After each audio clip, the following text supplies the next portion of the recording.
Hey there, YouTube. So I'm gonna make a video. I haven't made one of these before, but this is just a kind of just to show you some of the artwork that I did for the Star Trek, the Next Generation trading card set.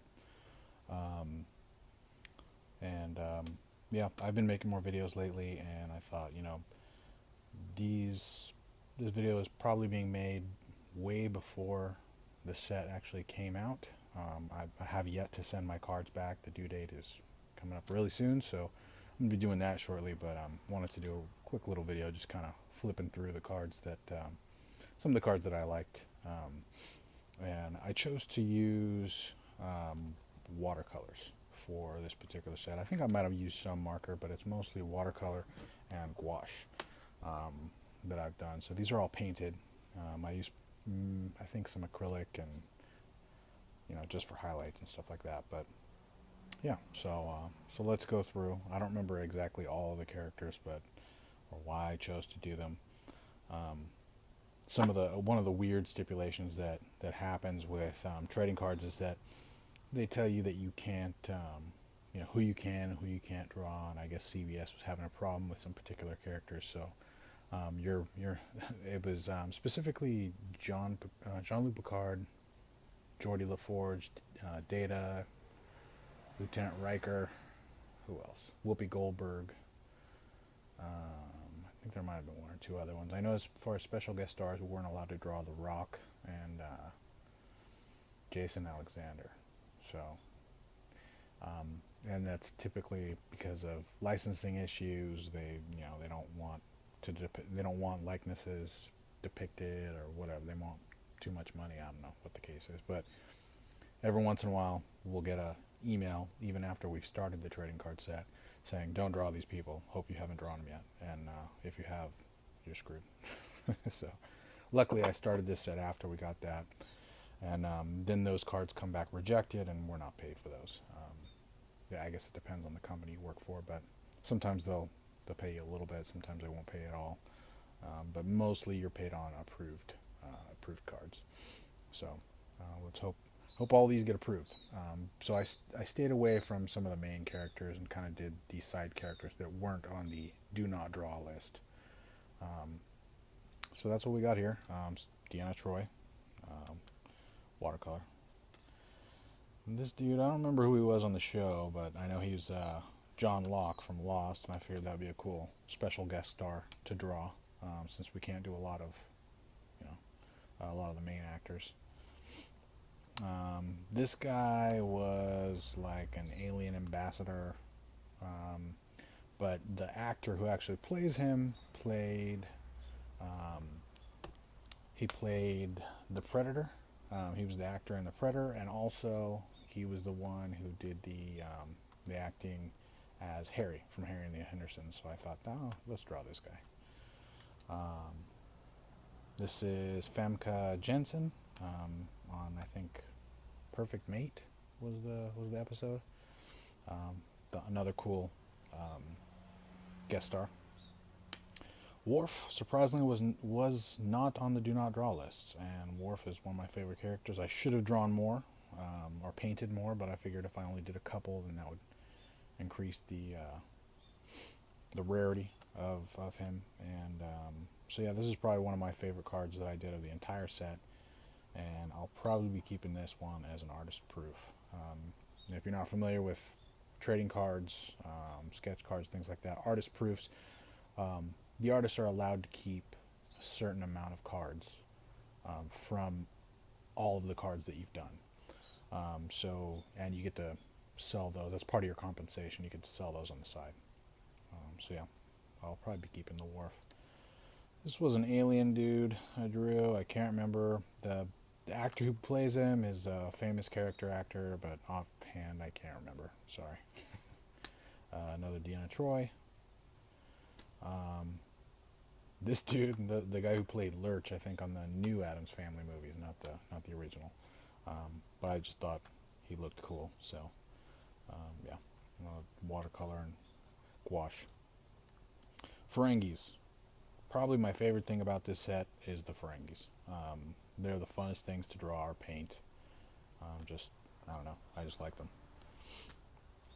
Next, we've got this guy. I can't remember this guy's name. I know he was in True Romance. He's been in a bunch of movies. Not huge main roles, but he's always a fun guy to watch on the screen. So I figured, hey, I'd do this guy. He was kind of a douche on the show, but that was the character he was playing. So yeah, this was, I think, the first card I did for the set. Just my warm-up card. Here's my second Wharf. I may decide to go ahead and keep this one. I'm not sure, but yeah, another Wharf. Watercolor gouache, all watercolor gouache. Another Ferengi. This one came out pretty cool. I like the background. I don't know why. Just like to dump mad color in there and kind of watch it blend into each other. Yeah. Another Ferengi. Lieutenant Yar. She's one of the main people from the show. Someone told me, another sketch card artist buddy of mine told me that this was Bing Crosby's daughter, which I didn't know. Don't know if that's true, but I guess, I don't know why you would lie to me. So pretty cool. And she was also, I think she was on The Walking Dead, right? She was on that the very first, when they first got to Terminus episode. Mary, I think her name is Mary. Anyway, Kirsten Dunst, when she was a little squirt, she was on the show. So I thought that would be kind of a cool special guest star. Another Ferengi. This is probably my favorite Ferengi card from the set. If I don't keep the Wharves, I might keep this one. Even though people won't probably pay a ton of money for this. It just looks cool. Q. Q's been in a crap ton of episodes for the Next Generation, so had to draw one of him. This is just, I just thought this guy looked cool. I don't know who plays this guy, but I don't know. Thought it was cool. I like my favorite part of any trading card set is not the likenesses, the monsters. Always. When I was doing the Hobbit, I loved doing the orcs and the trolls and the goblins, Golem. So those were always the most fun for me. So yeah, you'll see a lot of monster cards of mine. They don't sell for very much, but that's good for someone who wants to own a piece of art and get it pretty cheap. Of course, I had to do a Borg. This is Ashley Judd. She was on a couple episodes there. This, I think, was her first TV appearance. Television show. I don't know about just overall career, but I think that was where she got one of her first few roles. They had Scotty on there one time, so I figured I'd do a Scotty. I don't really like the way this one came out, but what the hell. Another Famke Jensen. That's from the Perfect Mate one again. This fish dude, I don't know what the name of it is, but this is also another special guest star that played a lot of creatures on the show, and if I doubt I'll remember by the time I finish this video. If I do, I'll update it. This little girl with the weird fingers. I don't know how many of you guys remember her. That's actually the actress who played this. Was a very young Nikki Cox. If you don't know who that is, look her up. Not too famous, but hey. Alright, now we got the space scenes, the ships. They recommended us do ships and stuff instead of likenesses. So this is one of my favorite of the ships. I just like the way the planet came out. I don't really like the way the ship came out, but the planet came out pretty cool looking. Here's another one. This one's kind of cool too. Just like the angle of the ship. This one I used acrylic paint. This is one of the first ones I did, and I figured, oh, I'll go through and it'll be faster if I use acrylic. But then if you use acrylic, you can't go back on with watercolor, which is what I was using primarily. So that's why, like a lot of my watercolor just kind of rubbed off the acrylic, didn't really stay on there. So I had to water down some white acrylic for the stars. So yeah, there's that. Another one. This one's just kind of eh. This one came out kind of cool. Another ship. And then this one. I like this one too. So, I don't know. Maybe I just like this color. I don't know. So that's pretty much it. There's a few more that I did, but they came out like crap. So, nobody wants to see those, right? And that is pretty much it.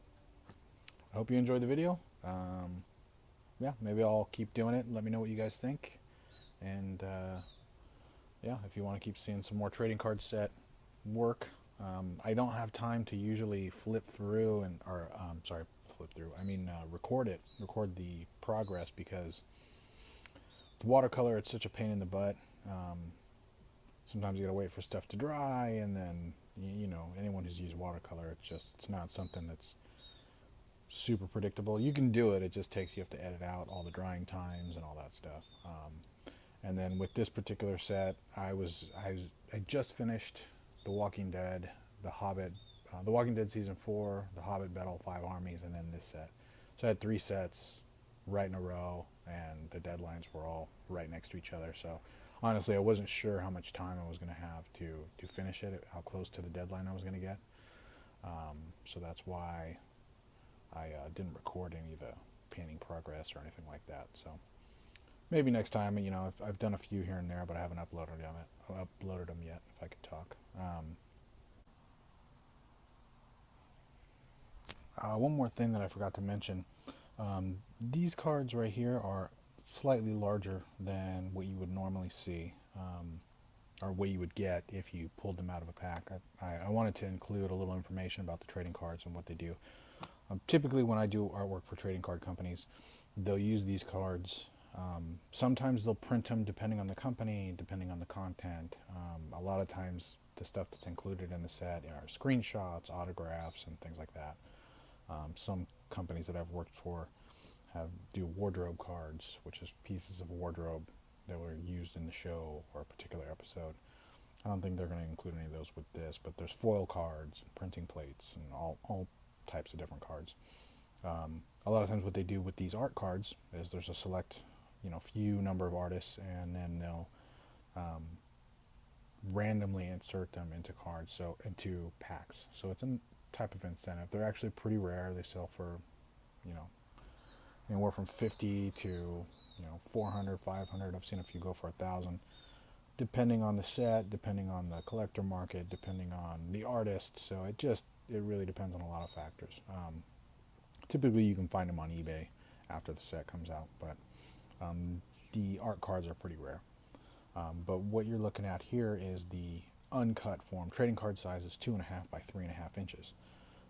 This particular company, they send out full cards, so uncut, I forget the exact measurement, and then they cut them after they're turned in. So basically we have these little, let's see if I can find a better card for you to see. Here we go. Let's do,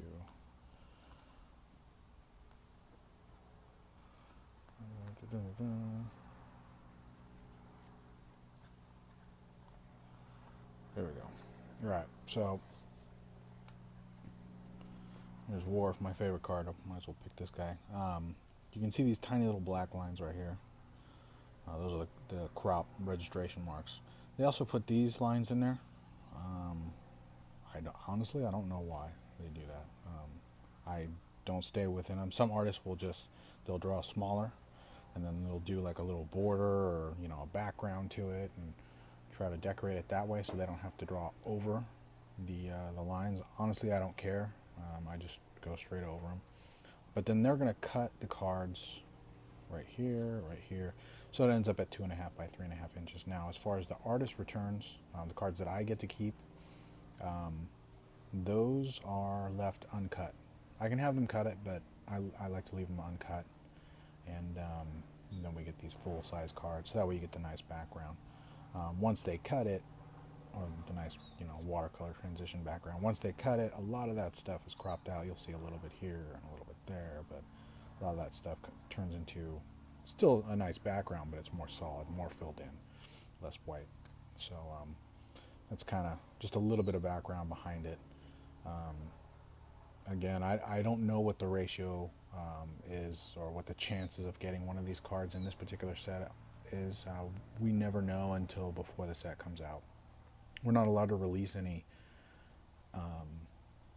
photos of this particular set, or photos of the finished artwork before the set comes out, and then once the set comes in, they'll tally how many cards they have, and they do those numbers, because a lot of times, sometimes artists will drop out, and they won't have time to finish, they'll do less cards than quoted, and so on and so forth. So those numbers can change all the time. So they wait to the last minute to let us know. But yeah, so that's a little bit, trying to think of if there's anything else I wanted to mention. Nope, I don't think so.